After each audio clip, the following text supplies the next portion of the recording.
আসসালামু আলাইকুম, সবাই কেমন আছেন? আলহামদুলিল্লাহ সবাইকে নিয়ে ভালো আছি। আজ শুক্রবার, ভাবছি একটু বন্ধের দিন, একটু বেশি ঘুমাবো, কিন্তু তা আর হলো না। সারাদিন সংসারের এত কাজ, কি বলবো আপনাদেরকে। আমার মতো যারা গৃহিণী আছে আর যাদের বাসায় এরকম একটা ছোট বেবি আছে, তারা তো জানেনই শুক্রবার বলতে কী বোঝায়। তো যাই হোক, শুক্রবার দিন ঘুম থেকে উঠে সব কাজগুলো ঠিকঠাক করছিলাম। তো হালকা পাতলাম একটু নাস্তাও বানাইলাম। এরপরে রান্না বান্না শুরু হয়ে গেল দুপুরের। তো সেগুলোই আপনাদের সাথে শেয়ার করতেছি। যেহেতু আমি ডেইলি ব্লগ করতেছি, তো আমি চেষ্টা করি প্রত্যেক দিনের ব্লগ প্রত্যেক দিনে একটু দেওয়ার জন্য। তবে মাঝে মাঝে দিতে পারি না, তার জন্য দুঃখিত। যাই হোক, তো শুক্রবার দিন এখন আর কোনো রেস্ট বলে কিছুই নাই। আমি যখন স্কুলে পড়তাম তখন ভাবতাম শুক্রবার মানে ছুটির দিন, কোনো কাজ করতে হবে না, কিছু করতে হবে না। কিন্তু এখন যখন আমি বড় হয়েছি, এখন মনে হইতেছে শুক্রবার মানে বন্ধ তো দূরের কথা, শুক্রবার মানে কাজের পাল্লা। এত কাজ যে শেষ আর হয় না। এই কাজ শেষ না হতে কী হলো, রাতে ঘুমাতে দেরি হয়, বাচ্চার সব কিছুতে দেরি হয়। এত রান্না দেখেন, আজকে আমি কত পদ রান্না করছি। গরুর মাংস, তারপরে গরুর মাংসের ভিডিওটা দিতে পারিনি। এটা হচ্ছে হাঁসের মাংস।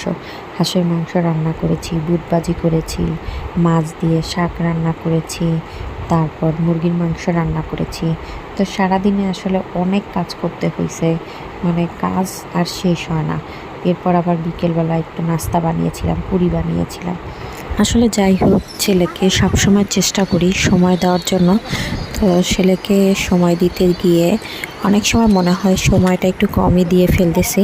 তো সেই অভাবটা আসলে পূরণ করতে পারি না। সারাদিনের সংসারের কাজ, নিজের ব্যস্ততা, যাই হোক, এর জন্য ছেলে মাঝে মাঝে কিছু ছোটো ছোটো আবদার করে যে খেলনা লাগবে। তো এই ছেলের জন্যই খেলনা কেনার জন্য চলে আসছিলাম আমরা খেলনার দোকানে। তো এখানে আসার পরে অনেক খেলনা দেখতেছি, দেখে ওর বাবা আসলে অনেকগুলো খেলনাই নিতে চাচ্ছিল। তো আমি একটা ভিডিও পোস্ট করেছিলাম, অনেক আপুকে জিজ্ঞেস করেছিলাম যে কোন খেলনাটা নিব। তো যাই হোক, পরে আমরা নিজেরাই পছন্দ করে খেলনা নিয়ে গেছি বাবুর জন্য। তো বাবু দেখে একটু খুশি হয়েছিল, কিন্তু মানে এত টাকা খেলনার দাম দেখে আমার নিজের কাছেই খারাপ লাগে মাঝে মাঝে, যে যেই টাকাটা আমরা খেলনার পিছনে খরচ করি সেটা যদি বাচ্চাদের পড়াশোনার জন্য জমিয়ে রাখতাম, আসলে অনেক ভালো হতো। এই বন্দুকটা দেখে ছেলের অনেক ভালো লাগছে। ছেলের কথা হয়েছে, এত সুন্দর বন্দুক আনছো আম্মু, ধন্যবাদ। মানে ও খুবই খুশি হয়েছে। বন্দুকটা দেখেন কি সুন্দর, মুখ দিয়ে মনে হচ্ছে আগুন বের হচ্ছে।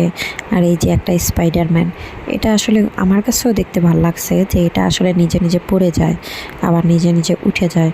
তো যাই হোক, সংসারের যে কথাটা বলতেছিলাম আপনাদেরকে, সংসারের আসলে অনেক কাজ। এর মধ্যে আসলে আমরা বাচ্চাদেরকে ঠিকমতো সময় দিতে পারি না। তবে আমাদেরও প্রত্যেকের উচিত বাচ্চাদেরকে একটু সময় দেওয়া। আমি তবে মাঝে মাঝে একটু ভুল করে ফেলি, ফেসবুকে সময় দিতে যেয়ে বাচ্চাকেও সময় দিতে পারি না, ফেসবুকেও ঠিকমতো সময় দিতে পারি না। তবে এগুলো আর বেশি দিন থাকবে না, সব কিছুই ঠিক হয়ে যাবে আল্লাহ চাইলে। আসলে আল্লাহ কার জন্য কী রেখে রেখেছে এটা আল্লাহই সবচেয়ে ভালো জানে, আমরা কেউ জানি না। তো যাই হোক, আমরা সবাই সৎ পথে চলবো, নামাজ রোজা করবো, এই বক্তব্য রেখে আজকের মতো আমি বিদায় নিচ্ছি। সবাই একটু ফলো দিয়ে লাইক দিয়ে যাবেন। আল্লাহ হাফেজ।